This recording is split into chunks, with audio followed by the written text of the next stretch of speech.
There are so many amazing video games that are out there, but eventually you'll find that one video game that becomes a part of you.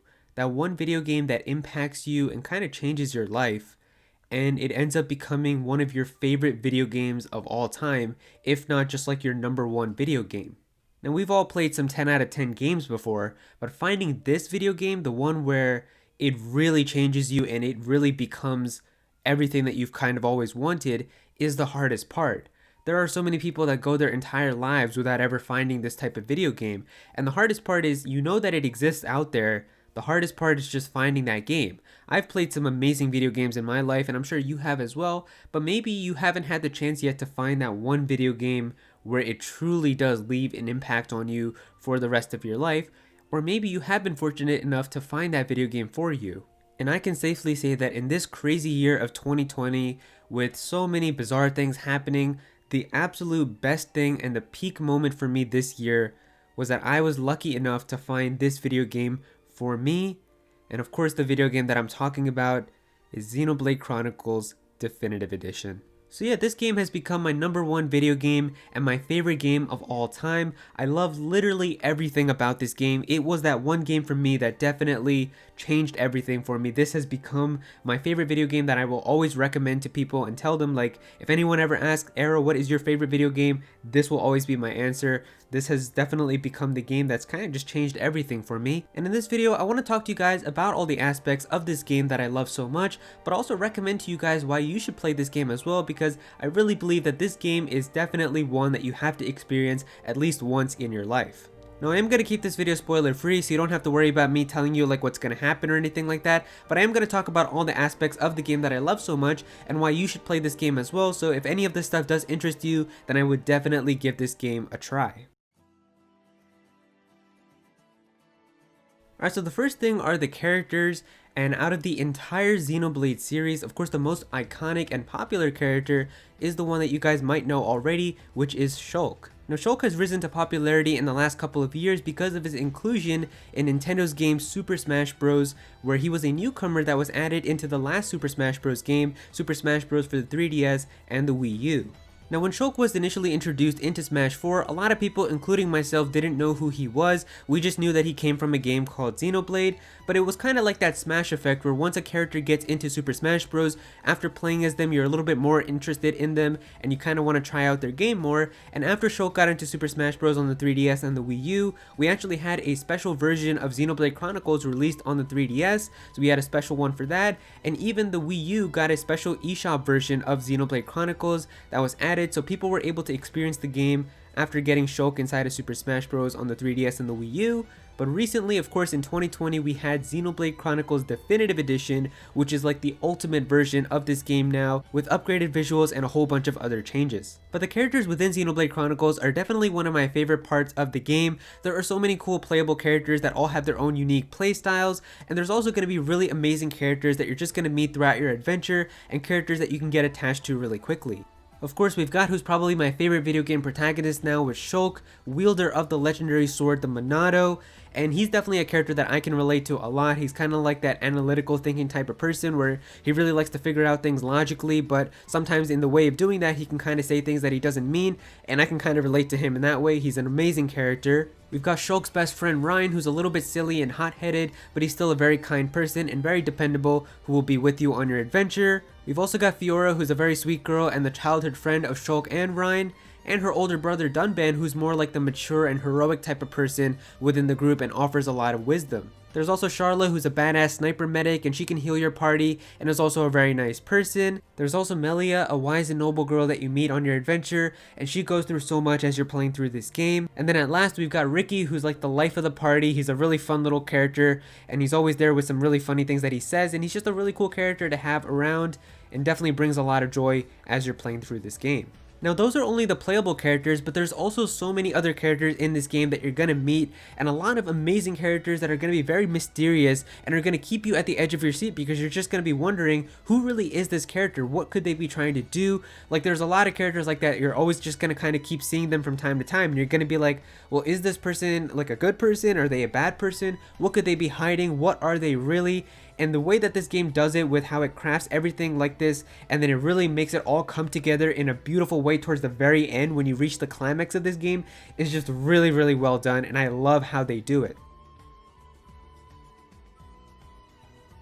Now, speaking of the characters, the voice acting in this game is phenomenal. I'm not even the type of person who really cares a lot about voice acting. Like, for me, if a game just has voice acting, I'm happy that it's there. But I know for some people, like, the delivery of the voice acting has to be really good in order for them to be immersed within the game. And if it's not that good, then they don't really like to play it. But I can tell you safely that this game has absolutely really good, amazing voice acting for pretty much every single character. There's really no character whose voice I didn't like within this game. And of course, with like the important characters, like the main protagonist Shulk, voiced by Adam Howden, is definitely just one of the best voices that they could have possibly found. Like, when this man Shulk screams, you will actually feel it, and I love how they do that. I mean, just take a listen to this right here.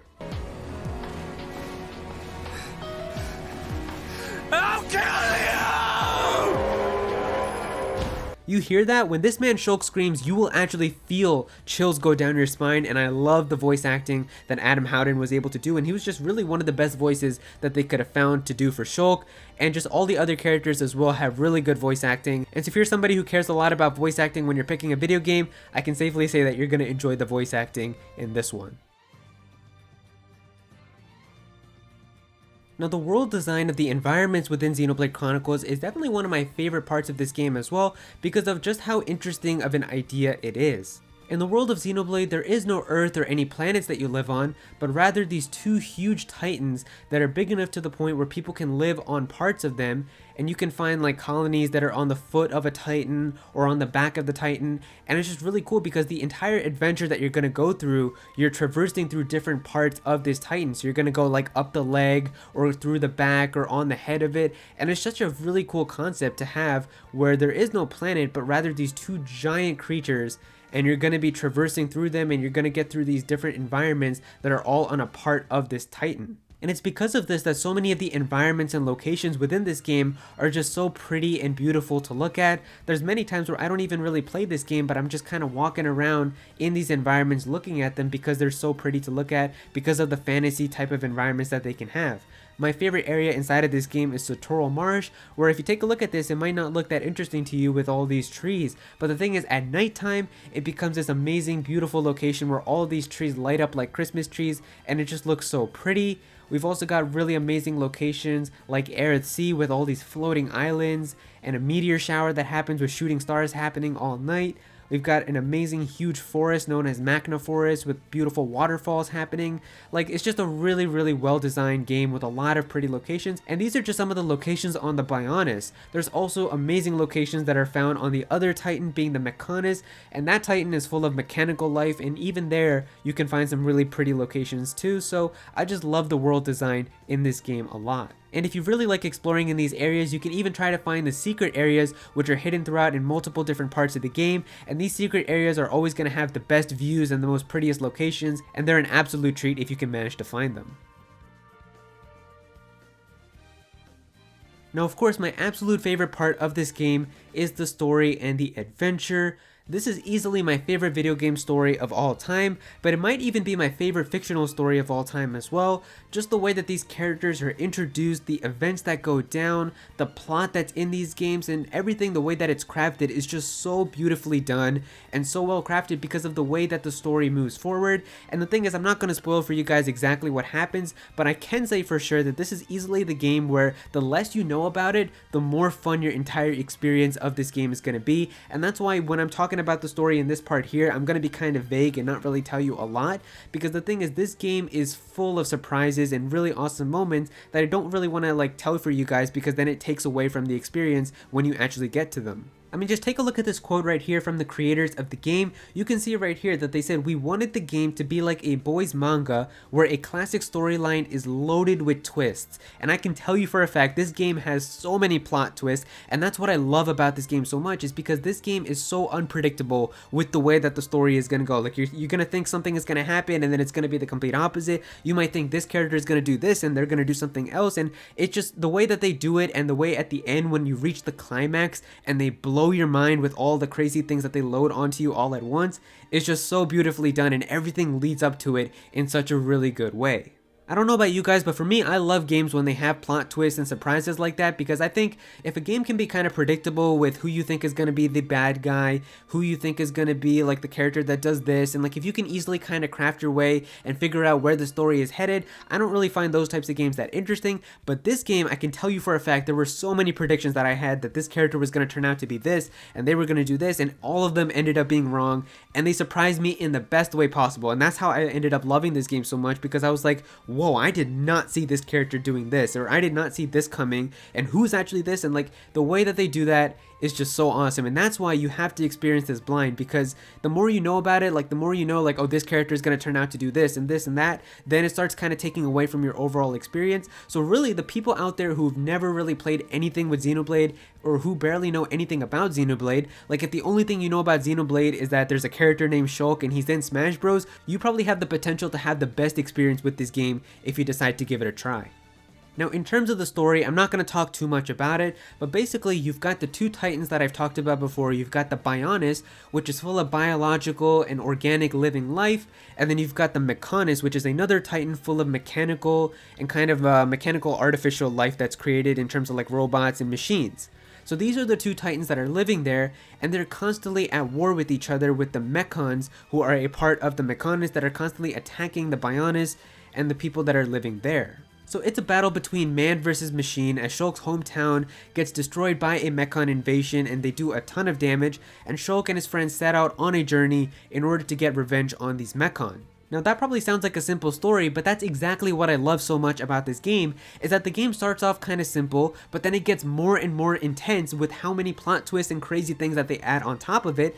And the really insane part is that this game is telling you 3 stories and 3 different narratives at the same time. But the thing is, to somebody who's playing this game blind, you're only going to see the first one at the moment. So the first story or narrative that this game tells you about is the man versus machine one, and that's the one that starts the game off.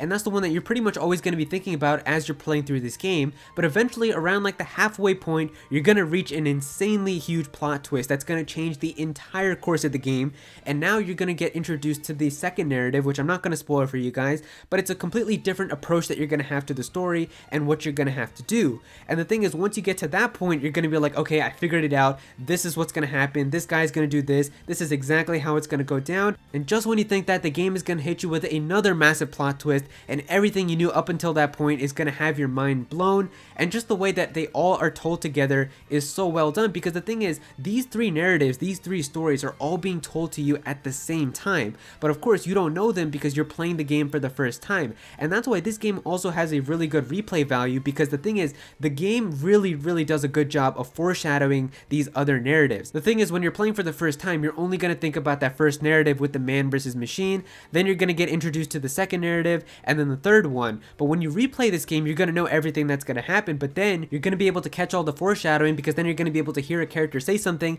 and you're going to be like, oh, this is what they were hinting at, because this is what happens later in the game. And just the way that this game foreshadows is just so well done. And really, all 3 of these stories and narratives are being told to you at the same time. You just don't really know when you're playing for the first time.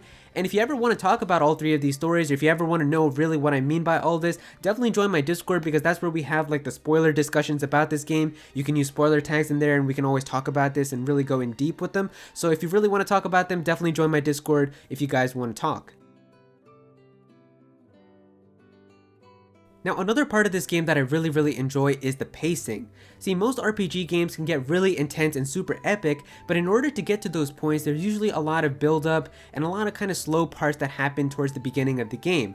And a lot of times people don't really like that, because even if a game is going to get super good and super intense later, if the beginning of the game is kind of slow and boring, a lot of people might just drop the game and not be that interested in trying to continuing it and going a little further. The best part about this game is that it throws you right into the action immediately after pressing new game. I mean, as soon as you press new game, first of all, you're going to be thrown into like this war type of setting right away, where you can see like the war is going on between the machines versus the humans, and you can see that's going on right away. But then even after you get introduced to the characters Shulk, and you get introduced to his friends Ryan and Fiora and the other characters, I talked a little bit earlier about how his hometown gets invaded by the Mechon. Now you might be thinking, well, that's probably going to happen like, 4 or 5 hours into the game. And no, that's actually not the case. Literally within like 30 minutes of playing this game, Shulk's hometown gets invaded by the Mechon. They come and they eat people and they just do a ton of devastation and damage, and that really kind of just jumpstarts your entire adventure. And that's the thing that a lot of JRPGs and games like this don't really do, is that it kind of takes a while for the build up and the hype moments to get there, where they really spend like the beginning 10 to 20 hours just building up the characters, talking about them and their relationships, and it's kind of slow. But I can tell you this game really just jumps you right into the action right away, so you don't have to worry, it gets hype right away. And that's really what I love, because this game is just kind of hype after hype after hype. There was really no spot that I felt that was really slow and just a chore or felt really boring to me. There's always something exciting or epic that happens right after something else does. Now, the combat and gameplay of this game is also something that I enjoy a lot because of how interesting it is. Maybe you already know from Smash Bros, but the legendary weapon that Shulk wields, known as the Monado, has the ability to see into the future. And I really love this aspect of the game so much because the huge part of the story revolves around this aspect where you've got this special sword that lets you be able to see into the future. You can see the dangers that are going to happen, and you can even prevent these futures from happening by being able to alter the future. And that's a really cool part of the story, but it's also really cool because of how it's implemented into the actual gameplay as you're playing through the fights. See, the Monado can actually give you visions of the future when you're fighting in battle, and it's going to tell you exactly what the enemy is going to do. And it's so cool because you can actually use attacks in order to break this future and create new realities that actually are better for yourself in order to protect yourself. So like you could see like an attack is going to happen on one of your party members in the next 3 seconds. And in order to prevent that, you can use like a shield art, for example, on your friend so that you can protect your friend and then it's not going to do any damage to them. And it's just so cool because it's a gameplay aspect that's a part of the story, but it's even embedded right into the combat itself. Now, looking at the gameplay, the combat might seem a little bit confusing at first, but I can safely say that the tutorials in this game do a very good job at doing a slow pace and teaching you exactly how to play this game and exactly how everything works, because they have little images that show you exactly what they mean when they're talking about them in the tutorials. So it's a very good job of how they do them, and you can always look at these tutorials at any time in the game. And even if you still have some difficulty with understanding how this game works, they've even implemented a casual mode inside of this game, which allows for you to be able to make the fights a little bit easier, but still be able to experience the entire game if you want to experience the story. So this game is really accessible for all people, even if the combat doesn't look that interesting to you, or if you aren't like a big fan of these RPG combat systems, you can still be able to experience the game if you really want to experience the story and how good it is. Now, the final aspect of this game that I want to talk to you guys about is the music, and I can just say like this game has some of the best video game music that I have ever heard, and it's just so well done. And the thing is, the music that plays at pretty much every point in this game is so good. Like if you're at a peaceful, beautiful location, you're gonna get a very peaceful music theme. If there's a really sad thing that's happening in the game, you're gonna hear some really sad music and it's gonna play very well. There's also some really good boss themes. It's just a very well crafted soundtrack. I'm sure I'm definitely going to have some different music tracks of this game playing throughout the video, but one of my favorite music tracks inside of this game, which has actually become one of my favorite music tracks of video games of all time, is a track in this game called Engage the Enemy. Now I'm going to have the song playing during this part of the video so you can hear it, but let me just say that the way that this music track was composed is just so well crafted because of the moments that it has within this song. I mean, there's some exciting hype moments to this song, and there's also some parts where it gets kind of sad and also really depressing. And the way that it's done like that so that it works with the cutscenes is just so well done, because the first time that you hear this song in the game, I'm not going to spoil the moment for you guys, but the first time you hear it, it's going to send some shivers down your spine because you're not going to expect it, and it's just going to get really epic because the way that this song toys with your emotions is probably my favorite part of this game. See, when you hear this song for the first time, you're going to think like, oh, it's going to be super epic, it's going to be really badass, and then that might not actually be the case. And then the second time you hear it, it's also going to be like the similar situation where you've heard it the first time and you know what's going to happen after hearing that, so you might have some second thoughts after hearing that, so then you're going to be thinking like, oh, it's not going to be good now, but then something else might happen because this song could mean that something exciting is going to happen, something really good is going to happen, or that something really upsetting is going to happen, and you're not going to know. So as soon as you hear this song playing, it's going to start playing with your emotions because you're not going to know if something really good is going to happen or if something bad is going to happen. And just the way that this song is crafted and the way that it plays throughout this game is just beautiful. And so yeah, there you go guys, that is everything that I love about Xenoblade Chronicles Definitive Edition and how this game became my favorite video game of all time. This is definitely going to be a game that I remember for the rest of my life, and I managed to play this game all on stream. So I have my entire playthrough that I played through it live still saved onto this YouTube channel. You can find it in the playlist down below. But it's just so cool to me that this moment is always going to be preserved for me.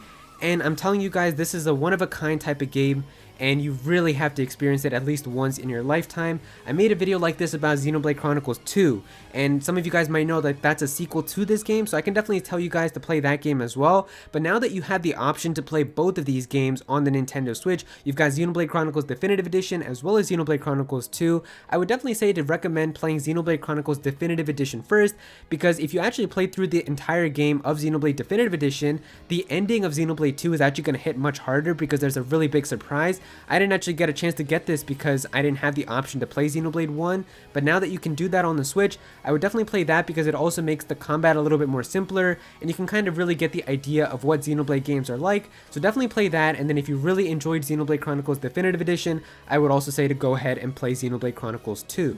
But yeah, Xenoblade 2 I said was definitely one of the best games on the Switch, and you have to play it if you have a Switch. For this game, I'm just going to say this is one of the best video games of all time.